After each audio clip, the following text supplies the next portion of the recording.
નમસ્કાર, હું છું મનોજ અગ્રવાલ. આપણે વાત કરીશું જનતાના મુદ્દામાં. આજે દેશના સૌથી મોટા જે ચુકાદા અને સુપ્રીમ રાહતની.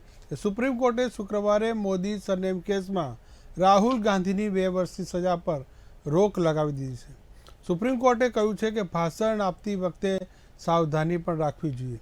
આશા છે કે ભવિષ્યમાં આ બાબતનું ધ્યાન રાખશો. સુપ્રીમ કોર્ટના સ્ટેન્ડ અને ચુકાદાથી સ્પષ્ટ થઈ ગયું છે કે રાહુલ ગાંધી માત્ર સંસદમાં જ નહીં પરંતુ 2024ની ચૂંટણીમાં પણ ઉમેદવાર તરીકે પાછા જોવા મળશે. આ એવી લડાઈ હતી કે જે સત્યમેવ જયતે સાથે કોંગ્રેસના નેતાઓએ સરખાવ્યું છે. રાહુલને રાહત મળતા કોંગ્રેસે કહ્યું છે કે નફરત સામે મોહબ્બતની જીત છે. સત્યમેવ જયતે, જય હિન્દ. સુપ્રીમ કોર્ટે જે ધારદાર સવાલો જે પૂછ્યા હતા અને સ્ટે માટેના તેમાં હતા કે નીચલી અદાલતોના નિર્ણય પર 3 સૌથી મહત્વપૂર્ણ વાતો કહી. સૌથી પહેલી વાત એ હતી કે અમે જાણવા માંગીએ છીએ કે ન્યાયાધીશે શા માટે મહત્તમ સજા ફટકારી. ટ્રાયલ જજે ચુકાદામાં સમજાવવું જોઈતું હતું કે તેમણે શા માટે મહત્તમ સજા ફટકારી. જો જજે 1 વર્ષ 11 મહિનાની સજા સંભળાવી હોત તો રાહુલ ગાંધીને ગેરલાયક ઠેરવવામાં ના આવ્યા હોત.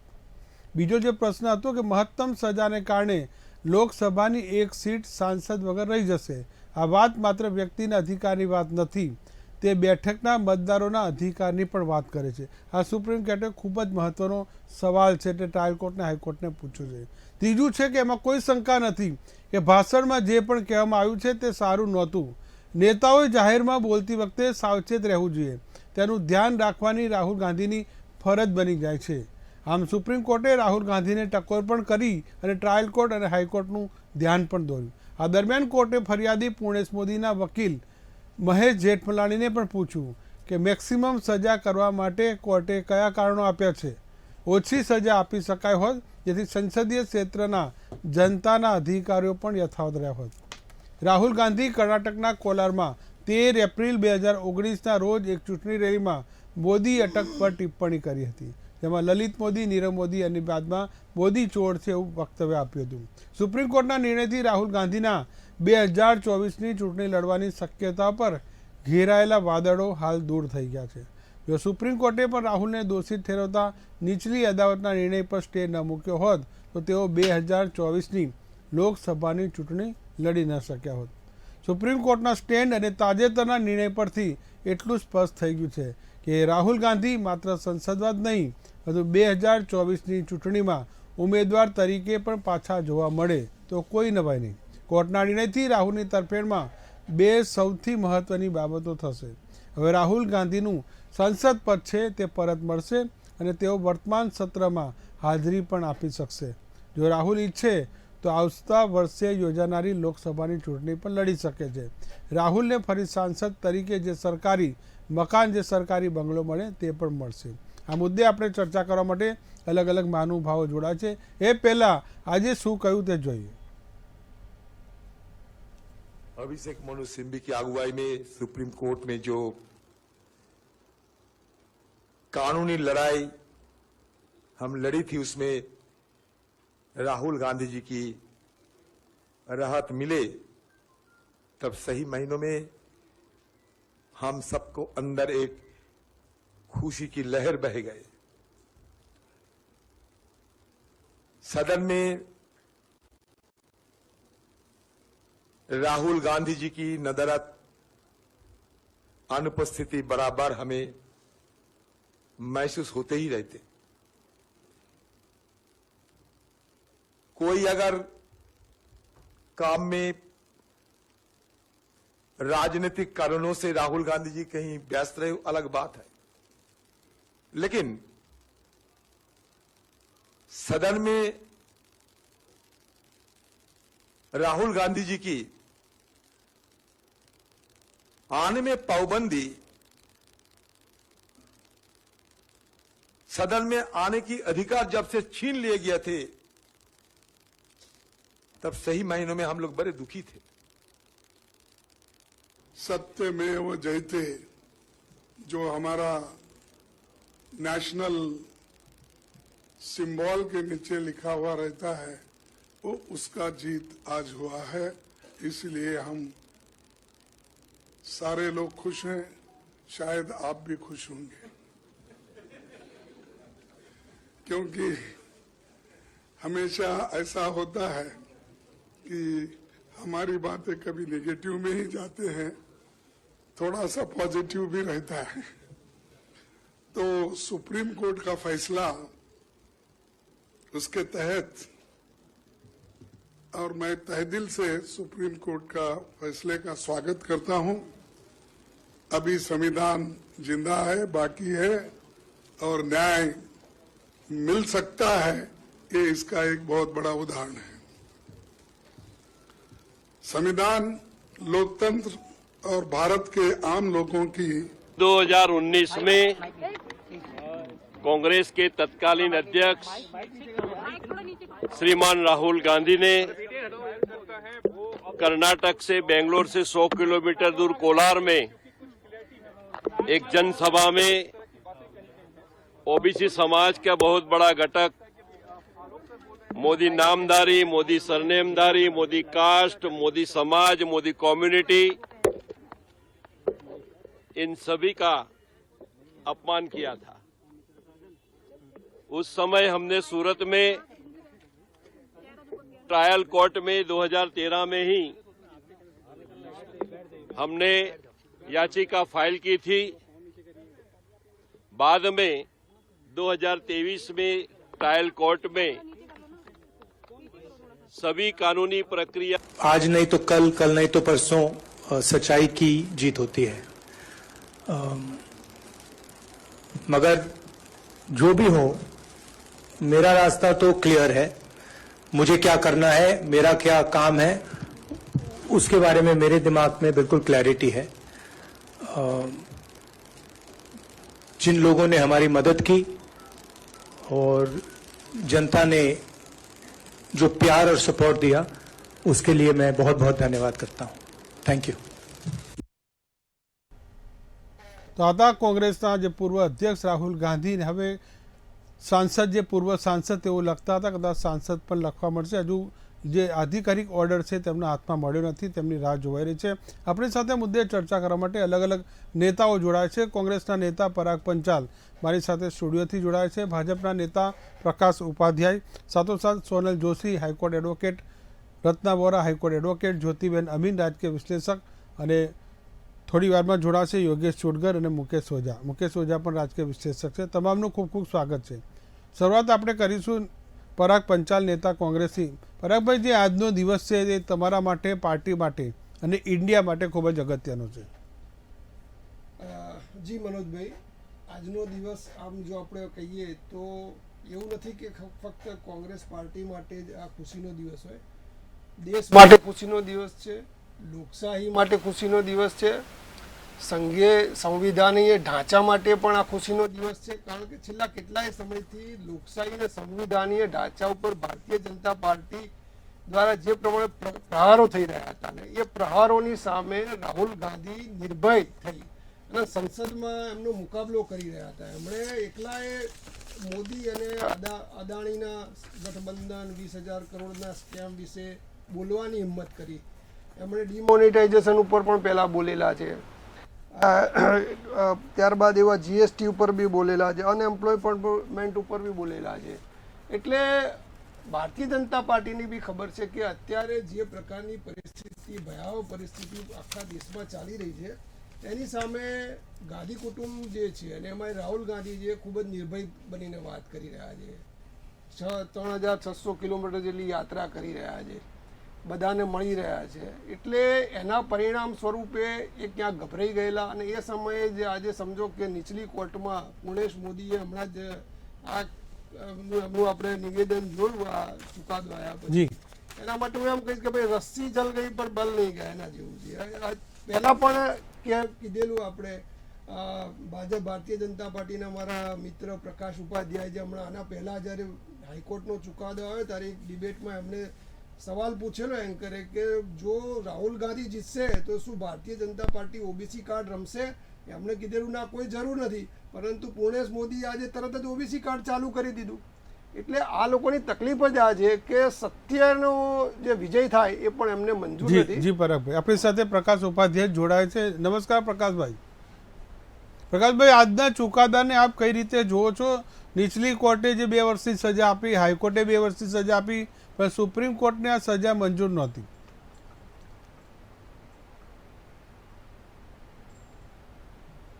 મારા કોર્ટ પેનલિસ્ટને સૌને મારા ગુડ ઇવનિંગ, રામ રામ.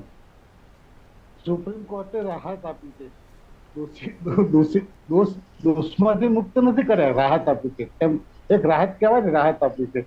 અમારા ભાઈ બોલ્યા કે એમને ઓબીસી ની જરૂર, અમારે તો કોણે કીધું કે ઓબીસી ની જરૂર નથી? અમારે તો પક્ષ જ ઓબીસી ના, અમારા વડાપ્રધાન જ ઓબીસી માંથી આવે છે ભાઈ, બરોબર. અને અમારે તો કોઈ કાળે ખેડવાની જરૂર નથી. અમારે તો સબકા સાથ, સબકા વિકાસ, સબકા પ્રયાસ, અને એ પ્રમાણે જ અમે ચૂંટણીઓ લડતા હોઈએ છીએ. વિધાનસભા હોય, લોકસભા હોય, તાલુકા પંચાયત, જિલ્લા પંચાયત, કોઈ બી ચૂંટણી હોય, રાજ્યમાં હોય કે આખા દેશમાં હોય. એટલે અને આ તમને કહું કે રાહુલ ગાંધીને જે આજે રાહત મળી છે એના લીધે એક વસ્તુ તો સ્પષ્ટ થઈ ગઈ કે કર્ણાટકની ચૂંટણીની અંદર જેમ ઈવીએમ બચી ગઈ, એમ આજે સુપ્રીમ કોર્ટે બચી ગઈ ને. આજે બધા કાકરાઓ રામ મોટા થઈ ગયા કે અમને આ ચુકાદો મંજૂર છે ને અમને હવે વિશ્વાસ છે. પ્રકાશભાઈ, રાહુલ ગાંધીને રાહત મળી છે, તમારી ચિંતા વધી છે કે નહીં? અમને તો કોઈ ચિંતા નથી. ચિંતા વધી કોને ખબર છે? જે એક છત્રીમાં 25-26 છિદ્રો વાળી છત્રીની નીચે જે બેંગ્લોરમાં અને બિહારમાં પટનાથી બેંગ્લોરમાં બેઠા હતા ને, એ 25 જે બાકી રહ્યા ને કોંગ્રેસમાંથી, બાકી જે 25 જણા, એ નેતાઓની ચિંતા વધી. કારણ કે હવે એમને શું હતું કે રાહુલ ગાંધી તો 2 વર્ષ માટે કોર્ટે ચુકાદો આપી દીધો, સુપ્રીમ કોર્ટે ચુકાદો હાઈકોર્ટનો માન્ય માનશે અને તો 2 વર્ષ માટે રાહુલ ગાંધી જ્યાં ચૂંટણી લડવાના છે ત્યાં વડાપ્રધાન પદ માટે આવવાના છે. સોનિયાજી તો ઉંમરલાયક છે, બિચારા એમને આયુષ્યનું પ્રાર્થના કરજો, પણ એ બીમાર રહેતા હોય છે. પણ તમારી પાર્ટીની પણ એવી ગણતરી હતી કે નહીં જે તમે ઊંચો તો અમે તો કહીએ છીએ કે 25 જણા. અરે હું તો કઉ છું સાહેબ મનોજભાઈ, હું તો કઉ છું કે કોંગ્રેસ વાળા ભેગા થઈ અને આજને ખાલી રાહતના નિર્ણય ઉપર જ 25 એમના વિપક્ષના નેતાઓને સમજાવી દે કે જો મારો રાહુલ ગાંધી હવે તો બહાર આવી ગયો છે, હવે તો રાહુલ ગાંધીને રાહત મળી ગઈ છે, તમે વડાપ્રધાન સ્વીકારી લો, તો અમને તો બહુ જ આનંદ થશે. અમારે કોઈ ચિંતા ઉપરથી ચિંતા હળવી થઈ જશે. એટલે તમારી સામે એક વ્યક્તિ લડવાનું રહે 26 કરતા, એવું તમે ઈચ્છો છો? આપણે રત્ના બોરા પાસેથી જઈશું. એડવોકેટ રત્નાબેન, જે આજે આપણે કાયદાકીય સ્થિતિ પર જ વાત કર્યું છે કે સુપ્રીમ કોર્ટે જે 3 સવાલ છે આજે રાહત આપતા પહેલાં તેમણે અવલોકન કર્યું છે. પહેલું છે કે મહત્તમ સજા શા માટે, 2 વર્ષની સજા શા માટે? 1 વર્ષ ને 11 મહિનાની જો સજા આપી હોત તો આ સંસદ પર પણ રહી જાત અને જે વાયનાડના જે મતદારોનો અધિકાર છે તે પણ સચવાઈ રહેત. જી મનોજભાઈ, મારી આવાજ આવે છે? જી જી.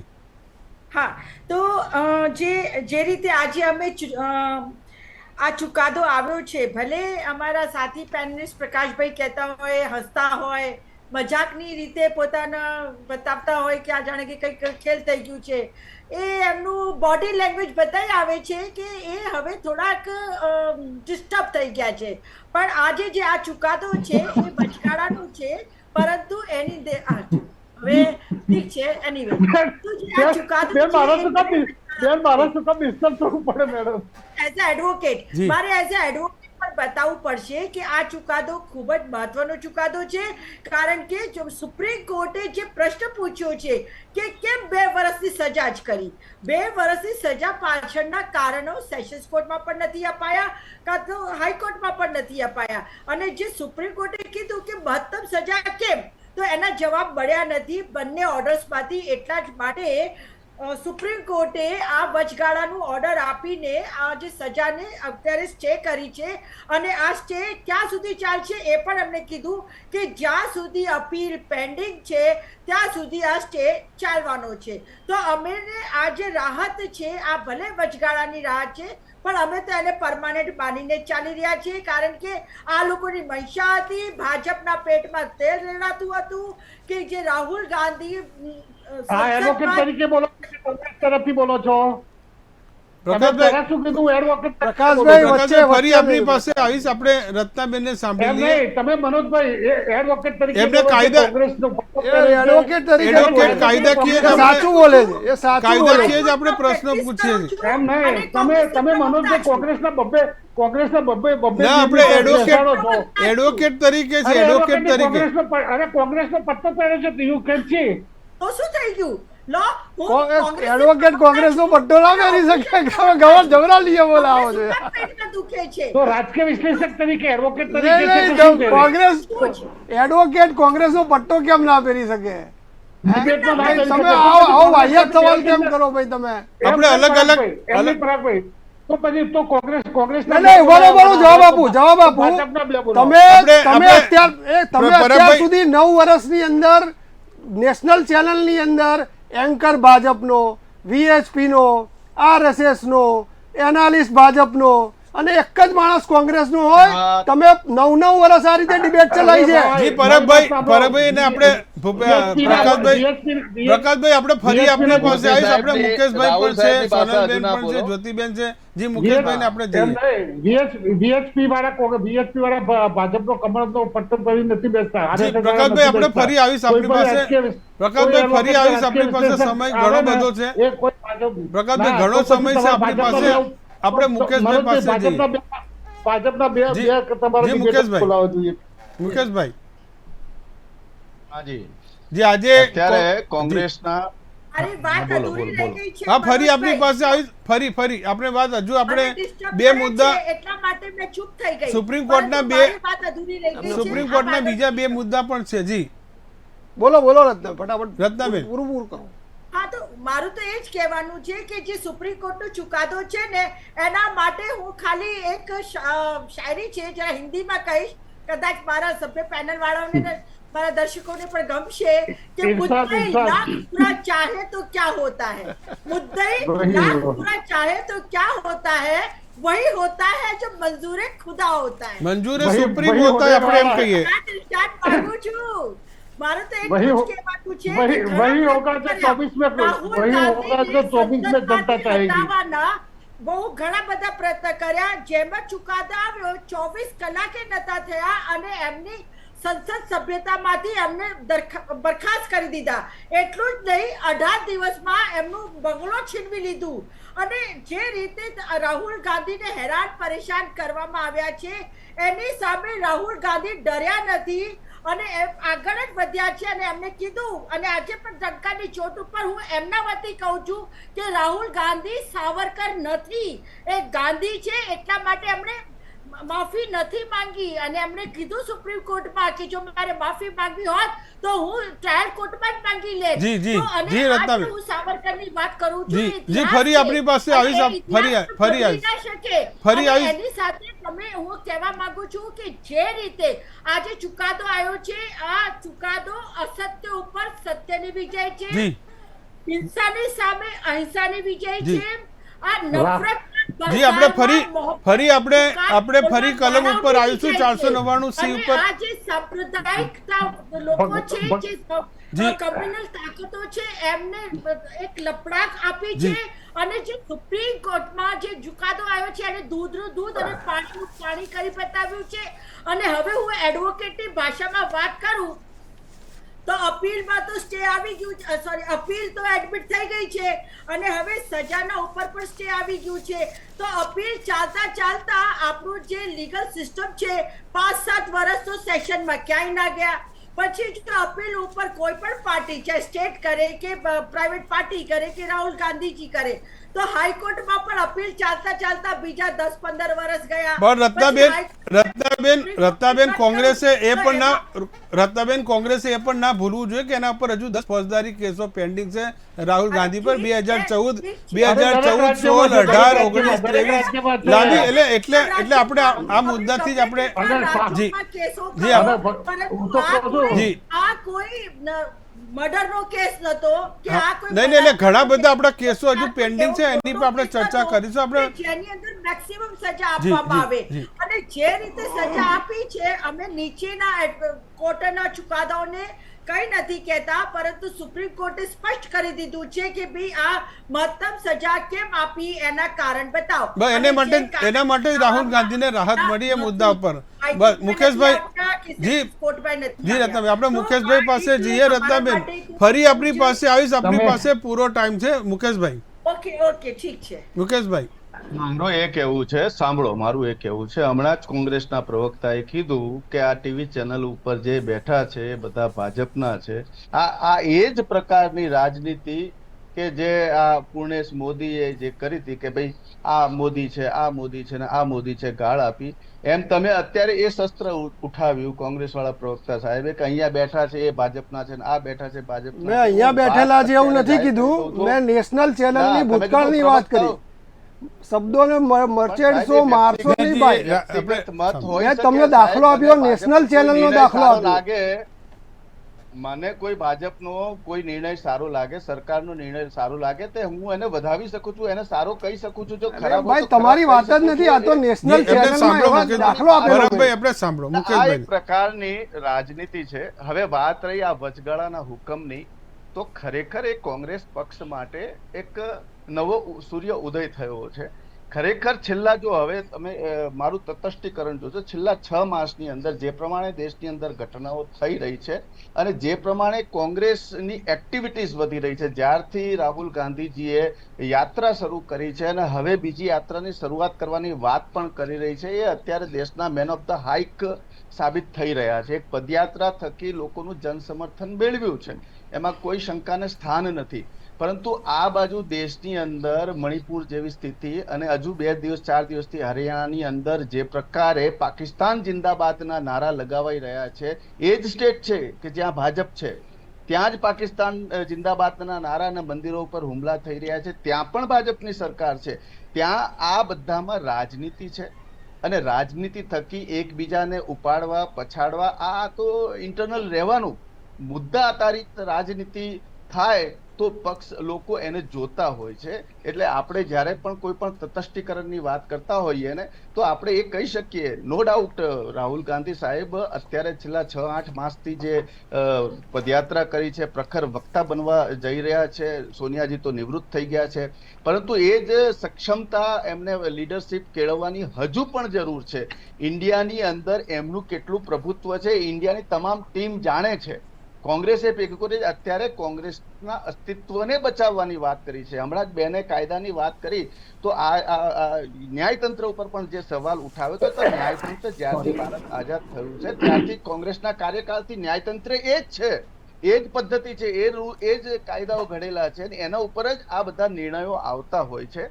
એટલે આ એક પ્રકારની જે છે, હજુ આ મુદ્દો પૂર્ણ રીતે પૂરો નથી થયો. હજુ આ મુદ્દો રાજનીતિના શસ્ત્રો એકબીજા લડાવી શકે એ પ્રકારનો મુદ્દો હજુ બાકી છે. એટલે મારે એ જ કહેવું છે, લોકજુવાળ પેદા કરવા માટે કોંગ્રેસ ભલે આને પ્રખરતમ ઉઠાવે, રાજનીતિના ક્ષેત્રની અંદર લઈ જાય, પરંતુ એમણે અત્યારે 2024ના ઇલેક્શનના ધ્યાનમાં રાખીને કયા મુદ્દા ઉપર રાજનીતિ કરવી જોઈએ અને કયા મુદ્દા ઉપર રાજનીતિ ન કરવી જોઈએ. રામ મંદિર ઉપર એમણે રાજનીતિ કરી હતી, ભયંકર કરી હતી, પરંતુ છેવટે રામના નામે તો પથરા તો ભાજપના જ તર્યા અને ભાજપ આવી. અત્યારે કાશી વિશ્વનાથનું ચાલી રહ્યું છે, એની અંદર કોંગ્રેસ મૌન છે, મુક્ત છે. કારણ કે એક બાજુ જ્યારે રાહુલ ગાંધી શિવજી પર જળ ચઢાવવા જાય છે અને બીજી બાજુ જ્યારે તમે કોઈક વિરોધ કરો, કોઈ એક પક્ષની તુષ્ટિકરણની વાત કરો, તો પ્રજા સમજુ છે, પ્રજા તરત વિચારી હોય કે અમારે કયા પક્ષની અંદર કઈ વિચારધારા સાથે જોડાવું. જી મુકેશભાઈ, ફરી આપણી પાસે આપણે સોનલ જોશી પાસે જઈશું. સોનલબેન, જે વાત આપણે સુપ્રીમ કોર્ટના મહત્વના જે અવલોકનોની કરીશું કે જે 3 મુદ્દા છે, ટ્રાયલ કોર્ટ અને હાઈકોર્ટે કે જે મહત્તમ સજા તમે 2 વર્ષની કરી છે, તો એના પાછળના કયા કારણો છે કે આ વ્યક્તિને 2 વર્ષની સજા થઈ શકે, 1 વર્ષ અને 11 મહિનાની સજા ના થઈ શકે? પહેલી વાત તો એ કહીશ મનોજભાઈ કે ક્યાંક ને ક્યાંક નામદાર સુપ્રીમ કોર્ટમાં જે યોગ્ય હતું એ થયું છે. બીજી વાત હું અત્યારે વચ્ચે વિષયાંતર કરીશ કે જે ભાઈએ કીધું કે VHP RSS, તો કદાચ એક વાત કરીશ હું, કદાચ કોંગ્રેસમાં પણ કેટલા એવા લોકો છે ને કેટલા એવા નેતા છે, કદાચ માનનીય શંકરસિંહ વાઘેલાથી લઈને શરૂઆત કરીએ તો એ બધા સંઘના કેટલાય લોકો છે કે જે અત્યારે કોંગ્રેસમાં છે. એટલે આ તો અવર જવર પોલિટિક્સમાં ચાલુ છે, બધા અહીંથી ત્યાં ને ત્યાંથી થઈ. જે પણ વિચારધારા છે, દેશને લગતી વાત છે, માનનીય રાહુલજીએ પોતે જે પણ અન્ય ગુનાઓની વાત કરીએ એ અલગ વાત છે.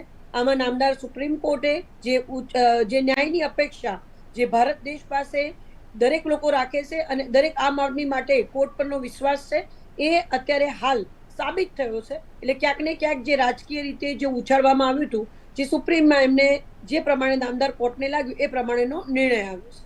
હવે રહી વાત બરોબર કે આપણે કદાચ દરેક રીતે કોઈ પણ ચુકાદો હોય, કોઈ વ્યક્તિ શું છે, જેમ હું મુકેશભાઈની વાતથી સહમત થઈશ, મજબૂત વિપક્ષ હોવો પણ ખૂબ જરૂરી છે. મજબૂતાઈથી જ્યારે કામ કરવું જોઈએ એ હશે તો કોઈ બી દેશની સરકાર, કોઈ પણ રાજ્યની સરકાર એ બરોબર ચાલશે. એમને હંમેશા પોતાના મુદ્દાઓ માટે જરૂર પડે ક્યારે શંકર ભગવાન કે સોમનાથ મંદિરની પૂજા કરવા પહોંચી જાય, જ્યારે ગરજે ભગવાન કરવા એનો કોઈ મતલબ નથી. કદાચ એવું પણ કહીશું કે મોદી સાહેબની જે પ્રમાણેની દાઢી છે એ પ્રમાણેની દાઢી પણ રાહુલજીએ કરી કે જેથી હું જસ્ટ ખાલી વાત કરું છું. હવે આપણી ભાષામાં ટચકું કહેવાય, ટચકું.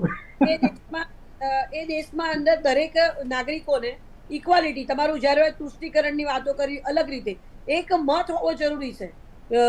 બીજેપી સરકારમાં એટલું છે કે તમે એવું કહો છો કે સંઘ વીએસપી, તો શું અત્યાર સુધીના આટલા કોંગ્રેસના શાસનમાં એમની પાસે કોઈ આવી સેના કેમ નથી તૈયાર થઈ? સંગઠનનો ભયંકર અભાવ કોંગ્રેસની સરકારમાં જોવા મળે છે.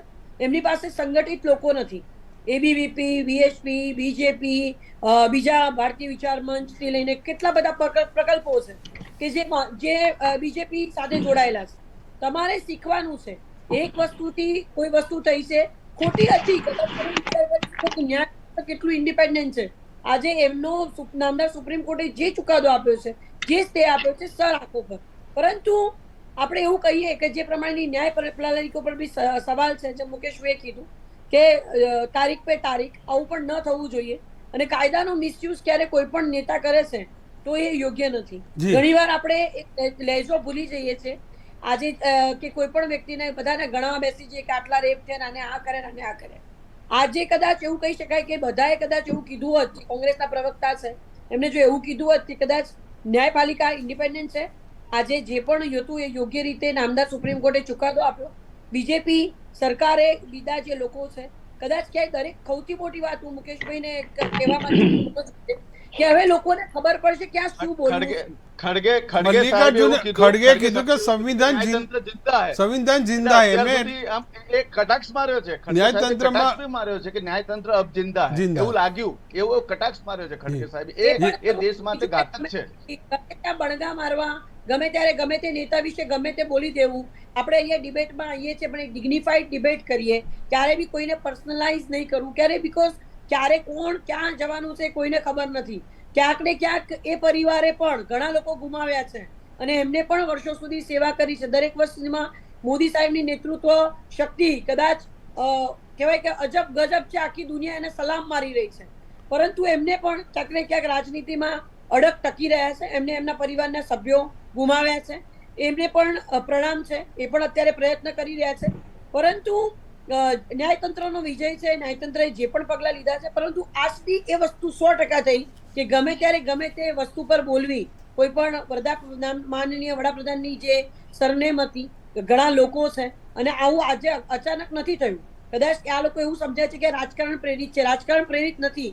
કદાચ એક મૂવી પણ આવ્યું હતું કે જેની અંદર આપણે રેવાડી કર્યું હતું રબારીનું, અને રામલીલા જે હતી, જે લીલા ભણસાલીની ફિલ્મ હતી. એટલે આમાં દરેક જે પોતે જે સમુદાય છે એ સમુદાયના લોકો એટલા જ છંછેડાતા હોય છે અને એનો રાઈટ છે. જી સોનમબેન, આપણે ફરી આવીશ. સોનમબેન આપણી પાસે ફરી આવીશ. આપણે જ્યોતિબેન અમીન પાસે છે. જ્યોતિબેન અમીન, હું આખા મુદ્દાને અને ચર્ચાને બીજી રીતે લઈશ કે 15 દિવસમાં સુપ્રીમ કોર્ટે 3 સુનાવણી કરી.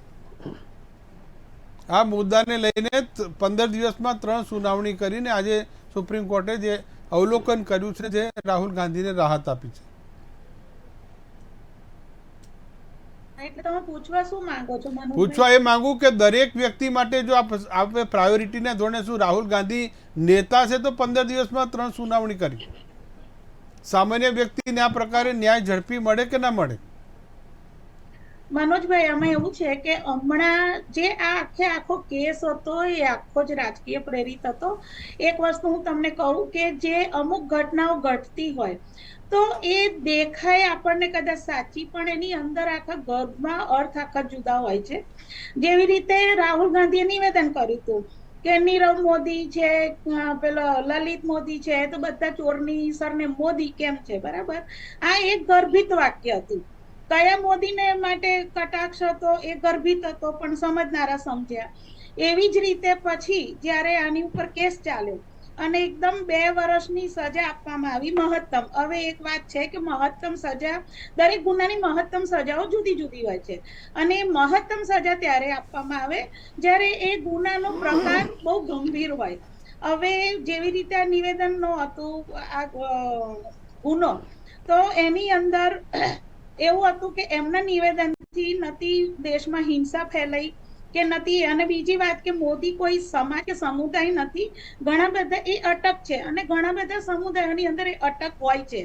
અને એ પણ જે રીતે એને આખું પ્રોજેક્ટ કરવામાં આવ્યું અને ફટાફટ એની ઉપર નિર્ણય લેવામાં આવ્યો, અને જે રીતે ફટાફટ એમનું સંસદ સભ્ય પદ ગયું, એમની બધી સવલતો લેવા ગઈ, એટલે એ બધું ઘણું બધું સૂચિત, એ બધું સૂચક છે કે જ્યારે હાઈકોર્ટ નું વેકેશન પડવાનું હતું એના આગલા દિવસે ચુકાદો આવ્યો, અને પછી જે વેકેશન રહે એ દરમિયાન આ બધું થઈ ગયું. એટલે આ બધું બહુ સૂચક હોય ને રાજકીય હોય, અને એટલે જ પછી એવું છે કે આખો જે જનતામાં મેસેજ ગયો કે ભાઈ આમની સાથે રાજકીય રીતે પ્રતારણા થઈ, બરાબર છે. હવે બીજી વાત એ છે કે આનું જે અત્યારે ચુકાદો કેમ આટલા જલ્દી સુનાવણી થઈ, કેમ અત્યારે સંસદ સત્ર ચાલુ છે. બીજું કે અત્યારે જ્યારે વડાપ્રધાનની વિરુદ્ધમાં અવિશ્વાસનો પ્રસ્તાવ મુકાવાનો હોય તો પછી તે વખતે એમની હાજરીની જરૂર હોય એવું સુપ્રીમ કોર્ટને પણ લાગ્યું હોય, અને એટલે જ કદાચ એમને મારી ધોરણે એ કેસ હાથમાં લીધો હોય, કારણ કે સંસદમાં જ્યારે ચર્ચાઓ થશે ત્યારે એમની ઉપસ્થિતિ ઘણું બધું વજન લાવશે. હવે એવું છે કે જ્યારે જેવી રીતે સુપ્રીમ કોર્ટે જે મુદ્દા ઉપાડ્યા છે એમાં એ મુદ્દો એ પણ હતો કે એમનું જે સંસદ સભ્ય તરીકેનું જે જનતાનું પ્રતિનિધિત્વ હતું એ જનતાનો કોઈ પ્રતિનિધિ ના રહ્યો, અને એ જ કારણ છે કે સંસદમાં એમનું પ્રતિનિધિત્વ ફરી બહાલ થાય, કારણ કે આના પછી બીજું એક સત્ર આવશે ને પછી તો ચૂંટણીઓ શરૂ થઈ જશે, ચૂંટણીનો માહોલ આવી જશે, અને એ જ કારણ હતું ને. અત્યારે ખાસ કરીને તો અવિશ્વાસ પ્રસ્તાવ આવવાનો છે, એની ઉપર ચર્ચાઓ થવાની છે, અને એ જ કારણ હતું કે કદાચ સુપ્રીમ કોર્ટને પણ લાગ્યું હશે કે એમનું સંસદ સભ્ય પદ બહાલ થવું જોઈએ, અને એ જ કારણથી એમને પછી આ કેસ જલ્દી ચલાવીને અત્યારે સ્ટે આપીને એમને રાહત આપી છે. બીજી વસ્તુ એ છે કે જ્યારે આવું કશું હોય તો પછી આપણે હમણાં કાલે કહી હતી, અને અત્યારે જે વાત હતી કે માફી માંગવાની, તો મને એક બીજી વસ્તુ ખબર પડી છે કે અમુક જે કન્ટેમ્પ્ટ ઓફ કોર્ટ હોય છે તો એમાં માફી માંગવાથી ચાલી જતું હોય છે, પણ જ્યારે બીજા ગુનાઓ થતા હોય ત્યારે માફી માંગવાથી, એટલે એમાં એ ઓપ્શન હોતું જ નથી. આ 2 એડવોકેટ બહેનો બેઠા છે, એમને મારા કરતા ઘણી બધી હોય. વ્યક્તિ કયા પ્રકારની માનસિકતા છે, વારંવાર ગુના કરવાની ટેવ વાળા હોય તો એના માટે પણ અલગ હાઈકોર્ટનું ઓબ્ઝર્વેશન હોય છે. રત્નાબેનને, સોનલબેનને ખબર હોય ને, જ્યારે જજ વકીલ છે એ જ આર્ગ્યુમેન્ટ કરે છે કે વારંવાર ગુના કરવાની ટેવ વાળા છે. તો રાહુલ ગાંધી માટે પણ હાઈકોર્ટમાં જ્યારે આ પ્રકાર આવે ત્યારે 10 કેસ તેમની સામે ફોજદારી કેસ પેન્ડિંગ છે, તે પણ હાઈકોર્ટે આ વાત નોંધી હતી. જોકે એ મુદ્દો અલગ છે. આપણે પ્રકાશ ઉપાધ્યાય પાસે, પ્રકાશભાઈ, એક સૌથી મોટી વાત એ છે કે મોદીનો જે નામ ઉપર આ પ્રકારે જો કેસ થઈ જતો હોય તો 2019માં PM મોદીએ ચોકીદાર હું, મેં ચોકીદાર હું કરીને આખું કેમ્પેન કર્યું હતું, અને બાદમાં જે વિપક્ષોએ ચોકીદાર ચોર હે નામનું પણ કેમ્પેન ચલાવ્યું હતું. તો તેની સામે કોઈ પણ પ્રકારનો કેસ ના થયો, ખાલી આ મોદી કહેનારા પર કેસ થયો. કેમ હું તમને મનોજભાઈ એ પહેલા અમારા મોટાબેન જ્યોતિબેને કીધું ને એમની 2 વાતની સ્પષ્ટતા કરી દઉં, કદાચ મનોજભાઈ પણ એગ્રી થશે કે જ્યારે એમ કહેવામાં આવે ને કે મોદી સમુદાયમાં કોઈ લાગે વળગતું નથી, ખાલી મોદી અટક, સભી મોદી કહો એટલે તમે બહુવચનનો શબ્દનો ઉપયોગ કર્યો છે, અને સમુદાય જ કહેવાય એને. અને બીજું કે જ્યોતિ બેને એવું કીધું કે કોર્ટે કદાચ એવું હશે કે સંસદ સભા ચાલુ છે ને અવિશ્વાસની દરખાસ્ત આવવાની છે. અરે 200 વોટના ડિફરન્સમાં છે અત્યારે બહુમતીને વિપક્ષો જોડે. ડિફરન્ટ 200 સવા 200 નથી. અમે એકાદ જણના આવવાથી કોઈ ફેર ના પડે. કઈ મોટા પિસ્માર ખાન નથી ને સંસદભાઈને શું એ આવશે તો કઈ ભાષણ કરશે, કદાચ એમને ચાન્સ આવશે કોંગ્રેસના એમના વિપક્ષો વાળા, તો પછી બીજી 2 વસ્તુ એવી બોલશે કે એનાથી પાછળ લોકોમાં ચર્ચાનો વિષય બનશે. એટલે એનો કોઈ એ નથી. તમે જે વાત કરી કે ચોકીદાર ચોર હે, તો ચોકીદાર ચોર હે એ કીધું એ ચોકીદાર ચોર હે નો શબ્દ મોદી સાહેબે એને મીઠાઈમાં લઈ લીધો અને એમને જે આખા ભારતની અંદર જે વિષય પર બોલવાની વાત હતી એના લીધે ચોકીદાર ચોર હે, ખૂન કી ખેતી. નહીં પણ એ જ કહું છું કે એ જ રાહુલ ગાંધી મણિશંકર રાહુલ ગાંધીએ પણ જાહેર સભામાં ચોકીદાર ચોર કહેતા હતા, તો એમાં કેસ ના થયો. કહેવાની વાત એ છે. ના, ચોકીદાર કે નરેન્દ્ર મોદી એમને પ્રત્યક્ષ નથી કીધું કે નરેન્દ્ર મોદી ચોર હે, એવું નથી કીધું. ચોકીદાર ચોર હે, ચોકીદાર ચોર હે તો નરેન્દ્ર મોદીના માટે તો એમને 2-3 માફીઓ તો પણ આગળ માગ્યા છે આ વિષય ઉપર, બીજા એક વાક્ય ઉપર. પણ નરેન્દ્ર મોદી સાહેબના નામથી નથી કીધું. ચોકીદાર ચોર હે, મણિશંકર અય્યર કે ये નીચ હે. તો ગુજરાતની ચૂંટણી, ગુજરાતની વિધાનસભાની ચૂંટણી અમે 130-40 કહેતા હતા કે ભાઈ 150 માધવસિંહ સોલંકીનો રેકોર્ડ 100% તોડશે, પણ 153 ઉપર આપણે પહોંચી ગયા. કારણ કે આ લોકો પોતે જાતે ફાઉલ થાય છે સાહેબ. અમે એમને ક્યાં કહેવાય છે, એમના નેતાઓ ચૂંટણી આવે એટલે 10 માથાના રાવણના આ બધું ક્યાં કરવાની જરૂર છે સાહેબ. અને જે વધ્યા હોય તમારી પાર્ટી લઈ જાય. એ તો વધ્યા હોય એટલે શું હોય છે કે એમને પછી ખબર છે કે અહીંયા આગળ કશું ઉકાળવાનું નથી કોંગ્રેસમાં રહીને. હવે આ સાહેબ આ તો તમે જુઓ 50 વર્ષ જૂના ગુલામ નબી આઝાદ સાહેબ હોય, પેલા આપણે વર્ષોથી જ્યોતિરાદિત્ય સિંધિયા, એમના ફાધર માધવરાવ સિંધિયા હોય, એ પક્ષ જીતેન્દ્ર પ્રસાદના દીકરા હોય, એ બધા 50 વર્ષ જૂના જે કોંગ્રેસના નેતાઓ હતા એ એમને નીકળી ગયા છે. એમની ત્યાં આગળ આમાં શું છે કે 10 રાજપથમાં તમે ત્યાં આગળ તમે નમતા જાઓ તો તમે કોંગ્રેસના તમે વફાદાર, ગાંધી પરિવારના વફાદાર તો તમે કોંગ્રેસના વફાદાર, તમે કોંગ્રેસના ગમે તેટલા જૂના કે વફાદાર હોય પણ ગાંધી પરિવારના વફાદાર ના હોય તો તમને 1 મિનિટમાં તમને ઉડાડી મૂકે. તમને ખબર તો છે સાહેબ કે જ્યારે વિપક્ષો નિસંગ સરકાર બની ગુજરાતને બનાયા કે પેલા ભાઈ આપણે નરસિંહ રાવ, ગુજરાત દેવગૌડા, નરસિંહરાવ દેવગૌડા બધા બનાયા 6 મહિના 8 મહિનાને જેમ ડીપીસી પ્રોબેશન પીરિયડ ઉપર હોય એ રીતે બેસાડી. કારણ કે એમને ખટકે જ નહીં સાહેબ. તો અમારા મોદી સાહેબ ઓબીસી માંથી આવતા કેવી રીતે ખટકતા છે 9 વર્ષ સાહેબ? 2024 શું 2034 સુધી આ લોકોનું મેળ પડવાનું નથી. અચ્છા, 10 વર્ષ હજુ રાહ જોવી પડશે. આપણે પરાગભાઈ પાસે જઈએ. પરાગભાઈ, હજુ તમારો 10 વર્ષ મેળ નથી પડવાનું એવું પ્રકાશભાઈ કહી રહ્યા છે. પ્રકાશભાઈનું તો કેવું છે, કહેતા બી દીવાના ને સુનતા બી દીવાના જેવું છે. એમનું કેવું એવું છે કે મોદી સાહેબની એ વખતે ચોકીદારનું જે સૂત્ર હતું એમણે આફતને અવસરમાં પલટી નાખ્યું. તો આ વખતે જે ઇન્ડિયા બનાવ્યું, એક્સક્લુઝિવ એલાયન્સ જે બનાવ્યું, ઇન્ક્લુઝિવ એલાયન્સ જેવડા બનાવ્યું, જે INDIA, એના નામ જોડે ચેડા કરવાનો મોદી સાહેબે ઘણો પ્રયત્ન કર્યો. છતાં બી હમણે જ જે સૂત્રો આપ્યા છે, સ્ટાર્ટઅપ ઇન્ડિયા, સ્ટેન્ડઅપ ઇન્ડિયા, એને તો એ નકારી શકે એમ નથી. એટલે હમણાં જ એક રાજ્યસભાના સાંસદે એવું કીધું કે આ ઇન્ડિયા શબ્દ તો ગુલામીવાળો છે. એટલે પાછા મોદી સાહેબ તો PFI લાયા, પછી આતંકવાદ સાથે બી ઇન્ડિયન મુજાહિદીન સાથે જોડી લીધું. એનો મતલબ એવો થયો કે મધર ઇન્ડિયાને જ ગાળો આપે છે નરેન્દ્ર મોદી સાહેબ. ભારતીય જનતા પાર્ટીને હવે ઇન્ડિયા સામે, ભારત સામે જ પ્રોબ્લેમ છે, બરાબર. બીજી વસ્તુ હું એ જ કહેવા માગીશ, સોનલબેન જોશીએ થોડુંક કીધું હતું કે કોંગ્રેસ પાર્ટીમાં સંગઠન નથી.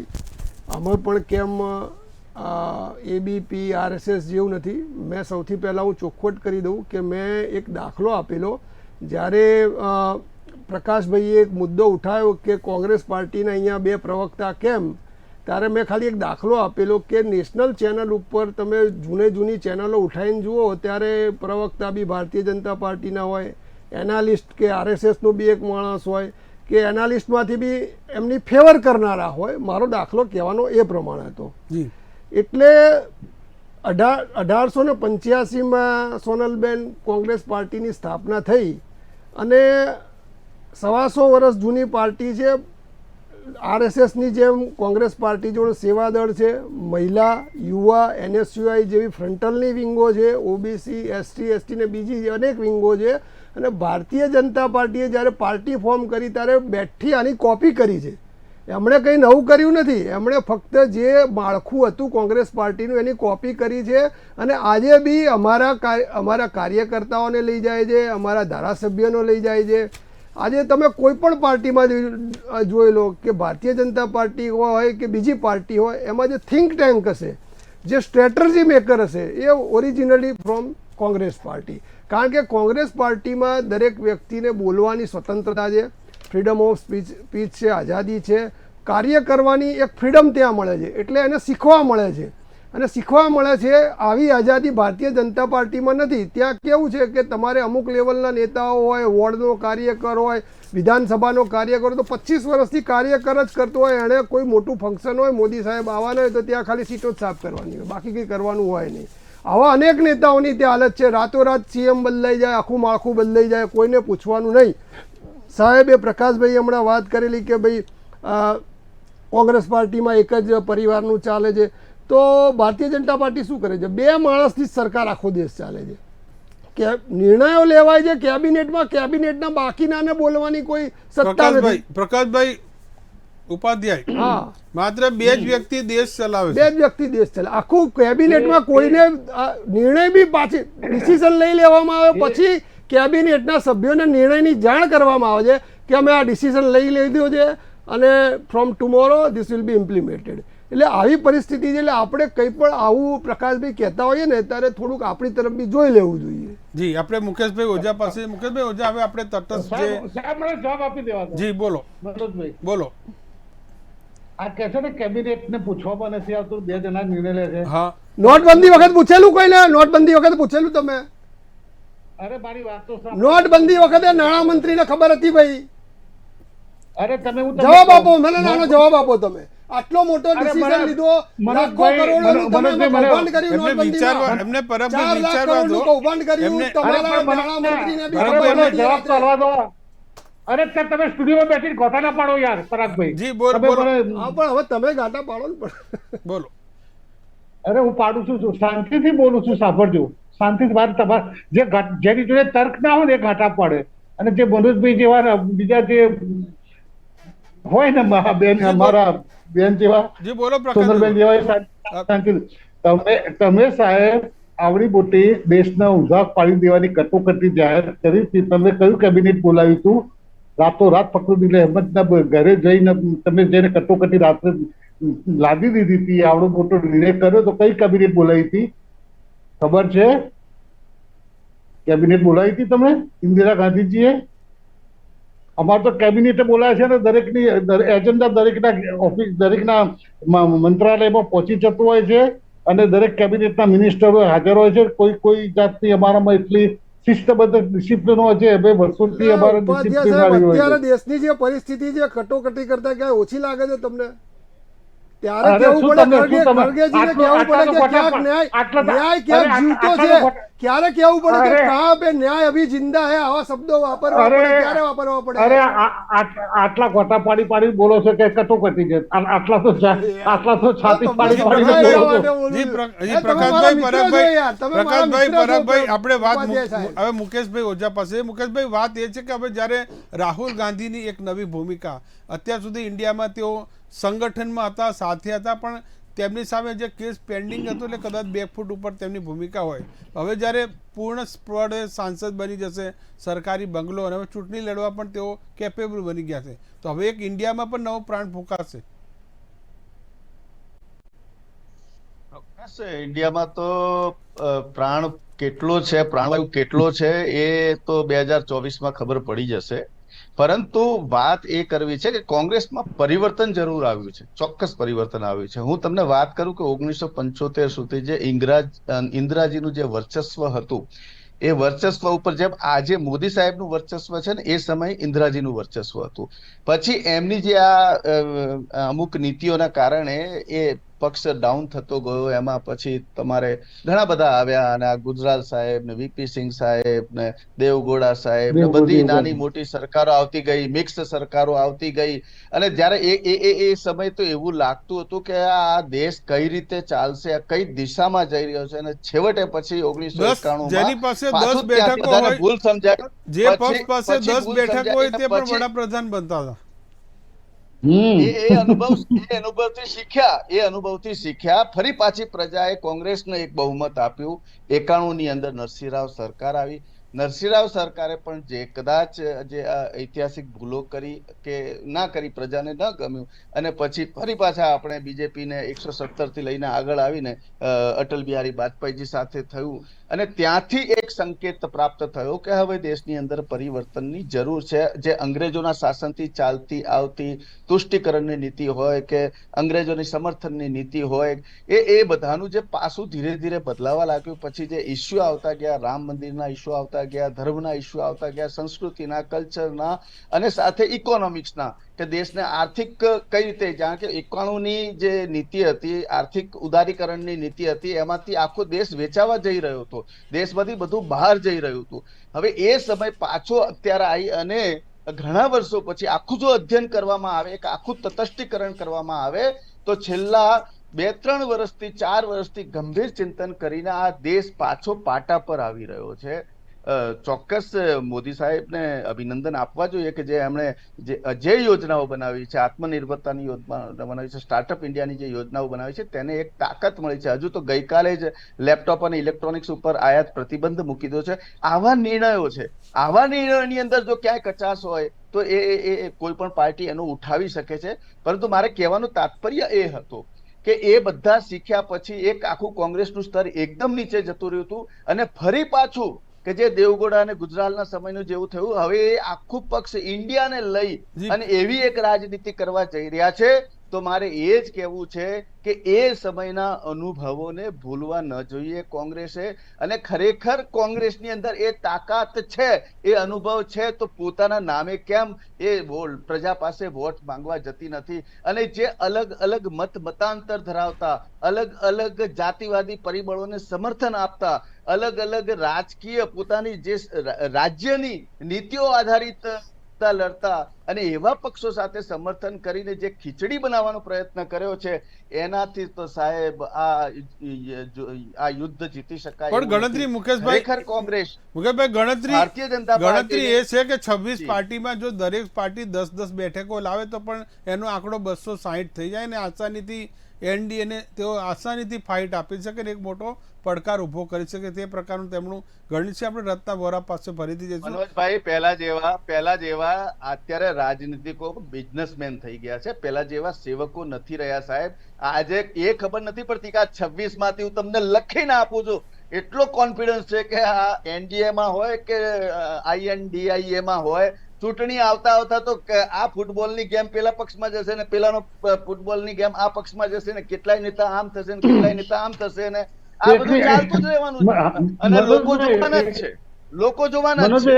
એટલે આ વિશ્વસનીયતા, રાજનૈતિક પ્રત્યેની વિશ્વસનીયતા ખોઈ નાખી છે. અત્યારે દેશ જેના ઉપર વોટ આપશે, જેના ઉપર આપશે, એ માત્ર વિકાસની રાજનીતિ જોશે. આજે અમને રોજગારી મળી છે તો એના ઉપર વોટ આપશે. આજે મારું ઘર સારી રીતે ચાલી રહ્યું છે એના ઉપર વોટ આપશે. કદાચ મોંઘવારી છે, પણ મોંઘવારીની સામે દેશને જો મજબૂત બનાવવો હશે તો ઘરની અંદર જ તમારે એનું પ્રભુત્વ વધારવું પડશે, ઘરની અંદર જ તમારે મહેનત વધારે કરવી પડશે. એટલે આ જે વિચારધારા છે, એ વિચારધારા મહત્વની છે. આપણે એ વિચારધારાને સમર્થન આપીએ છીએ. ક્યાંક એ સંકેત પણ છે કે જે રીતે જાતિવાદ, સામાન્ય માણસ જ છે મુકેશભાઈ, ચૂંટણીમાં જે રીતે જાતિવાદ ભારે પડે તો ત્યાં ક્યાંક આ વખતે પાર્ટીવાદ પણ. હમણાં સાહેબે બંને પક્ષોએ કીધું કે કેબિનેટમાં નિર્ણયો લેવાય છે રાતોરાત. અરે ભાઈ સાહેબ, કોઈ પણ નિર્ણય લેવાતા પહેલા ન માત્ર કેબિનેટ, એ પહેલા 100 100 થી વધુ એક્સપર્ટોના રિવ્યુઝ લેવામાં આવે છે, એમના મત લેવામાં આવે છે કે આવનારી પરિસ્થિતિ એના ઉપર કઈ રીતે નિર્ભર થઈ શકે, ઇકોનોમી લેવલ કઈ રીતે થઈ શકે. એક એના બધા વિદ્વાનો બેઠા છે, એમના મત નિર્ણય લેવામાં આવે છે. જી મુકેશભાઈ, વિપક્ષો કહી રહ્યા છે કે જે વિપક્ષો પર ઘણીવાર આક્ષેપ કરી ચૂક્યા છે કે પીએમ મોદી છે એક્સપર્ટોની પર રાય લેતા નથી ને ડાયરેક્ટ સીધો આદેશ જ કરે છે કે આવતીકાલે નોટબંધી, આવતીકાલે આ થશે, આ પ્રકારના આક્ષેપો થઈ રહ્યા. મનોજભાઈ તમે બબ્બે કોંગ્રેસ વાળાને બેસાડી મને બોલી લેવા દો. તમે ફસાઈ ગયા છો વચ્ચે એવું લાગે. ના ફસાઈ નથી ગયો.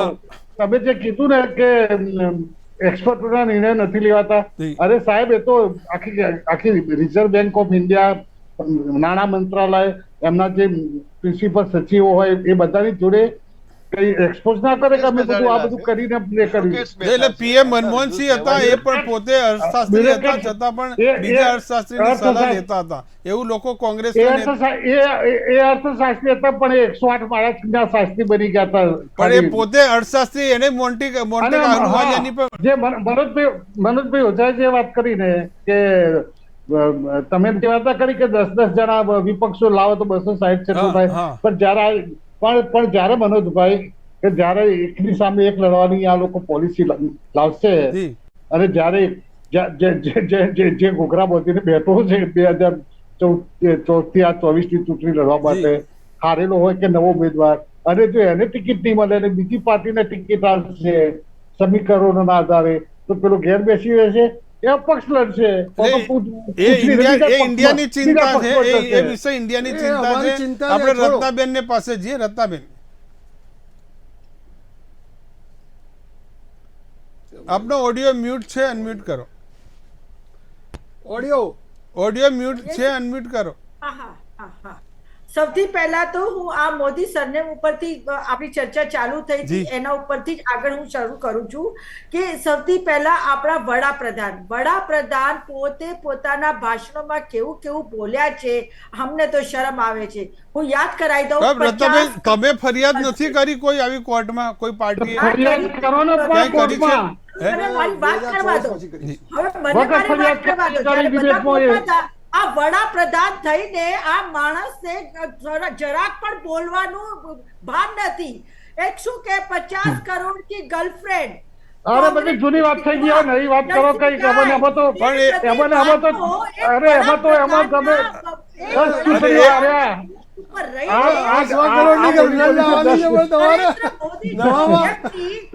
વડાપ્રધાન થઈને આવી વાત કરતા હોય તો પછી તો શું કહેવાનું કે આ દેશ તમે કઈ બાજુ લઈ જવાના છો. અને ચોકીદાર ચોર છે તો ચોકીદાર નામની સરનેમ છે. મનોજભાઈ, don't disturb me. Okay, don't disturb me. મુકેશભાઈ ખોટું લાગે ને. મુકેશભાઈ, I have not interrupted you. Now this is my turn and you don't disturb me. And dare to anybody disturb me. Otherwise I will not spare anybody. મને બધાના ખુલ્લા પાડતા આવડે છે અને ખુલ્લા પાડી દઈશ, પરંતુ મને જે કહેવું છે મને કહેવા દો. બીજી વાત, તમે શરૂઆત કરી કે આ પરિવારવાદ ચાલે છે, તો હું તમને પરિવારવાદની ગણતરી કરાવી દઉં કે સૌથી પહેલા અમિત શાહનો દીકરો જય શાહ એ કોની ઉપજ છે? એ શું પરિવારમાંથી નથી આવ્યો? બેટ પકડતા ના આવડતું હોય એ બીસીસીઆઈ નો જનરલ સેક્રેટરી બની જાય, કોણ છે જય શાહ? રાજીવ શુક્લા કઈ મેચ રમવા જતો? ઠાકુર એ કોણ છે એ તમે નથી જાણતા? પછી રાજનાથસિંહ નો છોકરો એ સાંસદ છે એ તમે લોકો નથી જાણતા? વસુંધરા રાજે સિંધિયાની સૌથી નાની દીકરી શું એ તમને નથી ખબર? યેદુરપ્પા એક છોકરો ધારાસભ્ય, इसके घर शीशे के होते हैं, दूसरे के घर पत्थर नहीं એટલે બધા એટલે તમને ખબર નથી. પછી પૂનમ મહાજન, હવે તો કેટલાય એવા બધા માણસો છે કે જે ફક્ત અને ફક્ત પરિવારની ઉપજ છે. જ્યારે કે આ રાહુલ ગાંધીજી માટે હું એટલું કહીશ કે રાહુલ ગાંધી છે ને ભલે એક રાજકીય પરિવારમાંથી આવેલા છે, પરંતુ તેમને સોનાની થાળીમાં સજેલું રાજકારણ ભેટમાં નથી મળ્યું. તમે લોકો લીધેલું છે. તાજેતરમાં જ આપણે જોયું કે દિલ્હીમાં રત્નાબેન આપણે રાહુલ ગાંધીના લો પ્રોફાઇલની વાતો કરી. આપણે તાજેતરમાં દિલ્હીના ગેરેજમાં જોયું પાના પકડ તેઓ ફરાવતા હતા, ટ્રકોમાં પણ તેઓ ફર્યા, ખેતરોમાં પણ કામ કરી રહ્યા છે. તો એક આ લો પ્રોફાઇલ આપણી છબી પણ જોવા મળે છે. આપણે સીધા જઈશું જ્યોતિબેન પાસે. જ્યોતિબેન, આમાં એવું છે મનોજભાઈ, હું ક્યારની બધાની વાતો સાંભળું છું. પક્ષ કોઈ પણ હોય છે, લગભગ મેં જોયું છે મોરલેસ પછી બધું સરખું જ હોય છે અંદર. એકાદ બહુ પહેલા ઇન્દિરા વખતે જે કોંગ્રેસ હતી, અત્યારે ભાજપમાં મોદી છે એ, કારણ કે એક વ્યક્તિત્વ એવું હોય કે પ્રચંડ હોય ને આખા પક્ષને ખેંચી જતું હોય. હવે જો ભાજપા ફક્ત જીતને પોતાનો માપદંડ માનતા હોય તો એક વસ્તુ જોવું પડે કે 70 વર્ષથી કોંગ્રેસ હતી, તો એનો અર્થ કે કોંગ્રેસે ખોટું કશું નહોતું કર્યું, તો તમે કેમ 2 સીટથી અત્યારે અત્યાર સુધી પહોંચ્યા છો? એવું નથી હોતું. ભૂલો દરેક પક્ષ કરતું હોય છે, દરેક સત્તા પક્ષ કરતો હોય. શાણા એ કહેવાય કે જે આગળ સરકારે જે ભૂલો કરી છે દોહરાવે ના. અને હું જોઈ રહી છું કે તે વખતે કોંગ્રેસના જે ટોપ ક્લાસના નેતાઓ હતા 2014ની પહેલા સુધી, એ લોકોની અંદર જે સત્તાનો મદ હતો એ હવે મને ભાજપાના નેતાઓમાં દેખાઈ રહ્યો છે. એટલે વાત એ છે કે જે પક્ષ જ્યારે વિપક્ષમાં હોય છે ત્યારે એને પ્રજાના મુદ્દા યાદ આવે છે. તે વખતે મોંઘવારી, બેરોજગારી, શિક્ષણ બધું આવે છે, અને એ જ વાતો કરીને ભાજપા પણ આવી છે. એટલે મોંઘવારીને લઈને જ્યોતિબેન, અત્યારે મોંઘવારી લઈને આપણે એક શબ્દ પણ કહી રહ્યા છે કે ભાઈ ટમેટા સામે અમેરિકન ડોલર નબળો પડી ગયો. લોકો એમ પણ મજાક કરી રહ્યા છે કે આપણે દર વખતે કોક વખત ડુંગળી હોય છે, કોઈ વખત ટમેટા સામે અમેરિકન ડોલર નબળો પહેલી વાર પડ્યો. એ બધું સિઝનેબલ હોય છે, સિઝનેબલ હોય છે, આંખો બંધ કરી લે છે. અને જો રાજનીતિ થાય છે તો એટલે એ આપણી લોકશાહીની તાસીર છે. ચોમાસાની અંદર આ તકલીફ ટમેટાના ડીબુ છે, ઉનાળામાં મોંઘા થાય, પેટ્રોલ ડીઝલ ક્યારેક સાઈડ કાપતા હોય છે, અલગ અલગ વાત. આપણે સોનલબેન પાસે જે સમય ઓછો છે, સોનલબેન જી. સોનલબેન, હું તો એટલું જ કહીશ મનોજભાઈ, ખરેખર પોતાએ બીજા બધા મુદ્દાઓને લઈને મને એવું લાગે છે કે કેવું રાજકારણ છે અને કેવી ચર્ચા થઈ રહી છે કે તમે આ બોલ્યા ને તમે સામાજિક મુદ્દાઓ શું જે ખરેખર પ્રજાઓ માટેની જે વાતો હોય એ નથી રહી રહી. બીજી વાત કે અત્યારે હું કદાચ કહેવા નથી માંગતી, હું જર્નાલિઝમ ફિલ્ડની છું એટલે કહીશ કે વારંવાર આ વસ્તુનું રિપીટેશન થાય ને લોકો જોવે છે તો લોકોમાં પાછું એ નેગેટિવ પોઝિટિવ ખોટું થઈ રહ્યું છે. હું એવું માનું કે કોણ શું બોલ્યું એનું રિપીટેશન નહીં કરવું જોઈએ. કોઈ પણ પ્રવક્તા હોય ક્યાંક ને ક્યાંક આપણી જ ઓછી થાય છે કે આપણે શું બોલ્યા હતા અને શું નતા બોલ્યા, કેવી ચર્ચાઓ થઈ હતી. એટલે તમે જે રીતનું સમજણ શક્તિ હોવી કે અન્ડરસ્ટેન્ડિંગ રાખવી ખૂબ જરૂરી છે. દરેક જગ્યાએ જે વાત કરી કે દરેક જગ્યાએ વેપાર ખરીદ ચાલે છે, પરંતુ એક વસ્તુ બધા એક્સેપ્ટ કરવી પડશે, જે પ્રચંડ, જે મુકેશભાઈ કીધું, પ્રચંડ વ્યક્તિત્વ, જે નેતાગીરી, અને પાકિસ્તાન જેવા કન્ટ્રીમાં પણ એન્કરોથી લઈને બધાએ એક્સેપ્ટ કર્યું છે કે જે પોતે યુપીઆઈ ને પ્રમોટ કરે છે, જે કોઈ પણ કન્ટ્રીના સ્ટેજ ઉપર જાય છે તો પોતાના કન્ટ્રીને લઈને વિચારે છે, જેમના નિર્ણય શક્તિ છે, ના કોઈ આગળ પાછળ છે. ખરેખર વંશવાદની વાત કરીએ તો ના મોદી સાહેબની ના આગળ કોઈ છે ના પાછળ કોઈ છે, એ બધાને લઈને ચાલે છે. બીજી વાત રહી તો જે નેતૃત્વની શક્તિ હોય, વારંવાર મેં પોતે પણ કીધું છે, પ્રિયંકા ગાંધી અમને પણ બહુ ગમતા હતા, એમનામાં એક ઇન્દિરાજીની છાપ દેખાતી હતી, અને શરૂઆતથી જો આવ્યા હોત તો એક કદાચ એક અલગ જ સિતારો હોત. અને હંમેશા મેં પોતે વારંવાર એક સ્ત્રી તરીકે બીજી સ્ત્રીને રિસ્પેક્ટફુલી આમ એવું ઈચ્છતા હતા ઈગરલી કે ક્યારે આવે, અને એ એમનામાં ઇન્દિરા ગાંધી જોવા માંગતા હતા. પરંતુ અનફોર્ચ્યુનેટલી કંઈક અલગ જ થયું. અને રહી વાત પરિવારવાદની, તો કદાચ માતા પિતાને જોઈને બાળકો શીખતા હોય છે. કોઈ બાળક સક્સેસ જાય અને જો એને કદાચ પોતાની રીતે મળે, પરંતુ હા, બેન સાથે, એડવોકેટ બેન સાથે સંમત પણ છું ઘણા અર્થે કે ક્યાંક ને ક્યાંક દરેક જગ્યા પર આ બધી વસ્તુઓ ચાલે છે. હું સત્યની આગ્રહી છું, પરંતુ પોતાની જાતને પ્રૂવ કરવા માટે અડવાણીજીએ પદયાત્રા કરી. જો વર્ષો પહેલા આ વસ્તુ થઈ હોત તો કદાચ આ પદયાત્રા ક્યાંક ને ક્યાંક બીજેપીને જ ફોલો થઈ રહી છે, જેટલી યાત્રાઓ શરૂ કરી હતી.